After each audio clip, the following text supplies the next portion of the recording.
Okay, last but certainly not least, I have a few thoughts to get you started on the Stoa Lincoln Douglas 2015-16 topic about developing countries and whether economic growth or environmental protection should be the higher priority. Now, the first thing I think you need to think about is there are two definitional battles you're going to fight. There might be more, but these are the two that jump out at me. And the first of these is the definition of developing country. What you really want to nail down is a developing country is not the same as a least developed country. Now, you want to do this on the negative, because what the affirmative has the incentive to do is to frame it as people who are in a desperately impoverished situation are not going to protect the environment anyway. So when you put out the fire of people's material deprivation, then they are in a position to protect the environment, but dealing with their poverty is more fundamental. But you, as the negative, can make some inroads on this by pointing out that the United Nations has different tiers. The bottom tier is the least developed countries, and then the middle tier that a least developed country graduates out of as its economy stabilizes, the middle tier is a developing country. And the phrase in the topic is developing countries. And then I think along with it, you obviously should be making ground arguments about how, yes, it's a truism that people who are starving to death are probably not going to do much to protect the environment, but that an interpretation about developing countries and what they ought to be doing, what their obligations are, that provides some debatable ground for both sides. The other definitional issue I don't think is nearly as clear-cut, and that is, when we talk about protecting the environment, are we talking about protecting the local, regional, or global environment? What is the geographic boundary that each side is going to want to draw? Fairly obviously, I think the negative is going to want to say that the affirmative has to defend situations in which developing countries do things that are dangerous for the global environment, and you'll want to generate arguments to that effect. And affirmatives will want to say that no, it's perfectly rational to talk about situations where, or perfectly appropriate, where developing countries have environmental issues, pollution problems that are purely local, that don't endanger anybody outside of their national boundaries, and they put those on hold until they can deal with the more immediate problems of getting their economy on a sound footing. And so, you're going to have to game out which of those is the most appropriate, most typical, which one is representative. It's a pretty compelling argument to say that pollutants don't know where a nation's boundaries are, but it's also a pretty good reality check to say that a lot of things that are threats to the environment simply don't happen on a scale that is large enough to really be considered a global or even a regional threat. But I think you're going to have a bit of wrestling match over that as well. Okay, here are some arguments for both sides. A few arguments to think about to get you started on the affirmative and on the negative. On the affirmative, where I think you want to begin is the argument from hypocrisy. And the argument from hypocrisy says that developed countries now try to tell developing countries that the developing countries should invest resources in protecting the environment when the developed countries, Western Europe, the United States, and so forth, went through industrialization, reached their current state of affluence, not protecting the environment pretty much at all.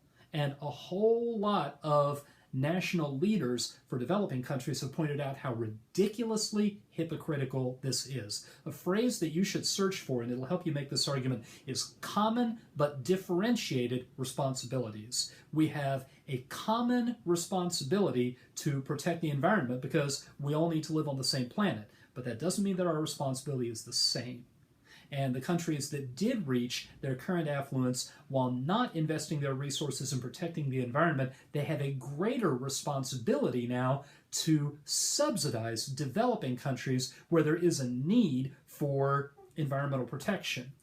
As a matter of fact, it's funny, an affirmative that I ran in our version of Team Policy back when I was in college really dealt with this exact principle.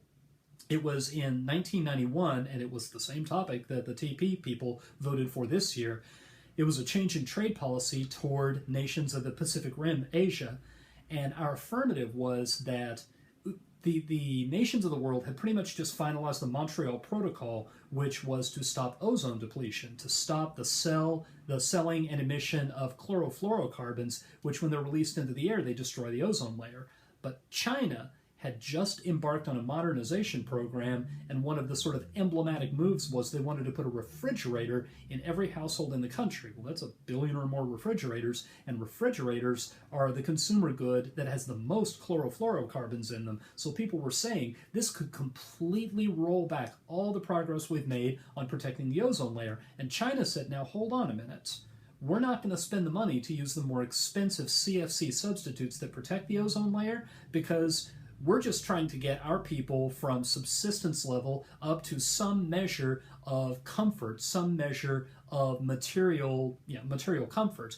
And so all you other nations who industrialized, not really paying much attention to what you did to the environment, if you want us to use CFC substitutes, you need to subsidize them. You need to make up the difference to us. Contribute to a fund, and we'll spend the money to use the more environmentally safe substances in our consumer goods. And what our plan was we funded that. We coughed up the money for China to use CFC substitutes instead of CFCs in their refrigerators. And it was using this principle of common but differentiated responsibilities. So I think that's a good approach to it, because the word in the resolution is ought. What is our duty? And if you look into some of the explanation of this argument about common but differentiated responsibility, it does get down to what ought each nation do. And I think you could say that your value could just be fairness. You don't have to necessarily walk into the debate that a lot of negatives may be expecting about how developing countries, people are suffering. You've got to alleviate the suffering immediately. They may be coming in packing for a debate on quality of life, and instead all they hear is, well, it's only fair. The nations that are already developed, they didn't have this burden, so now they need to pay, they need to invest for this burden not to lay at our feet, not to land at our feet. Okay.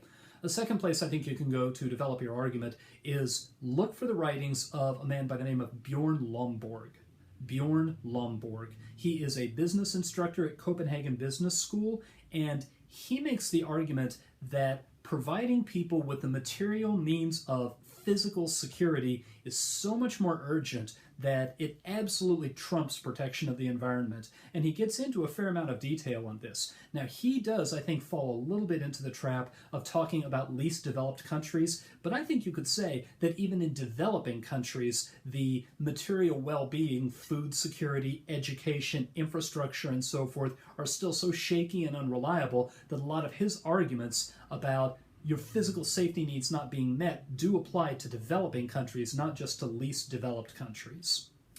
And then one other argument I think that you should practice making on the affirmative that I think is going to come in handy, I think that negatives may try to, this is a topic that's going to be very tempting for negatives to go the route of the balanced negative, and it may take the form of green technology, that it's possible actually by protecting the environment to make a lot of money, that the wave of the future is green business, and when you adopt efficiency and other things that are good for the environment, very often they're also good business, they're profitable, so there's not really a conflict between them.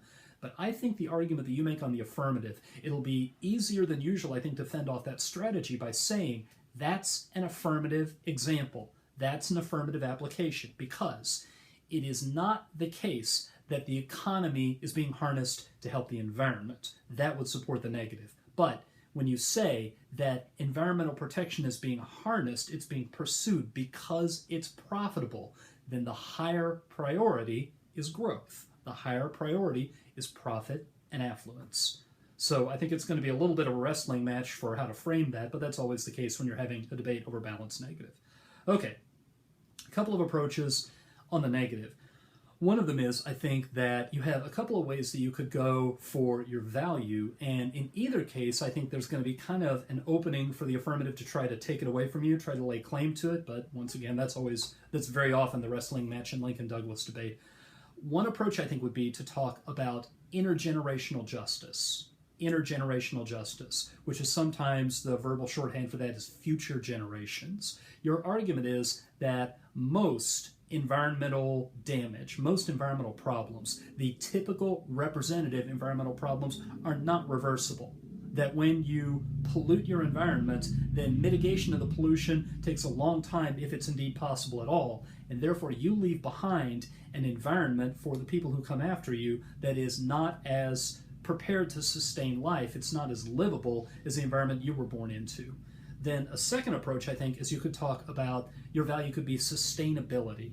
That if we're going to talk about our economy and our environmental protection policies, that the guiding principle for both should be sustainability. And quite possibly, a good criterion for that could be the tragedy of the commons. The idea that when we all depend on a resource, we all become stewards of it. And the more people act individually to maximize their self-interest, the more they are likely to damage or even destroy the commons. And that makes for a pretty straightforward criterion, I would think, where you measure, are people acting in a way that's self-interested? And you say, well, the affirmative side of the debate, where they are trying to secure economic growth, where they're trying to run profitable businesses, that is acting in your self-interest instead of being stewards of the commons that everyone relies upon.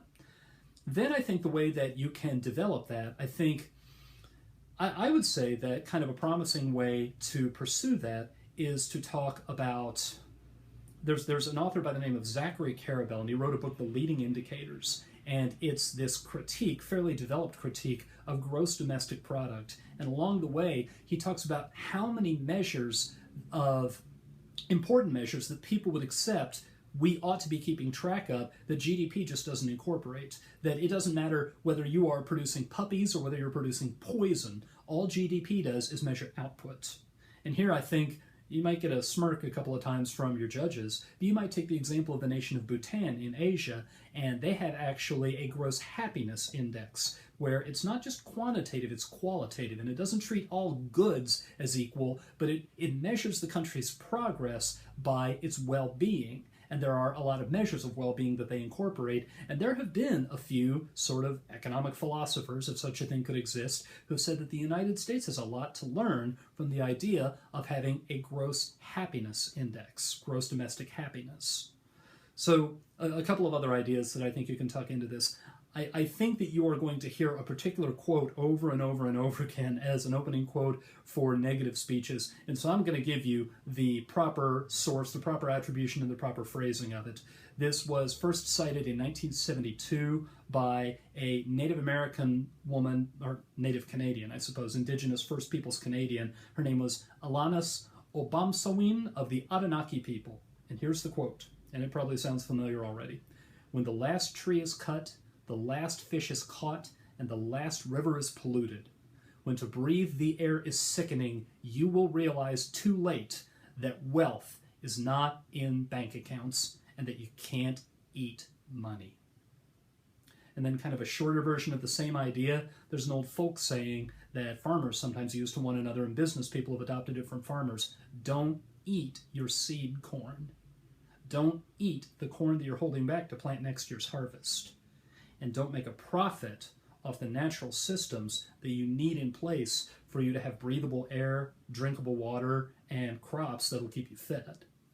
Okay, so those are some starting points for you to think about how to frame the debate and to generate some arguments that ought to get you going. You have a good season. This is an intriguing topic, and go out there and build up your argument chops.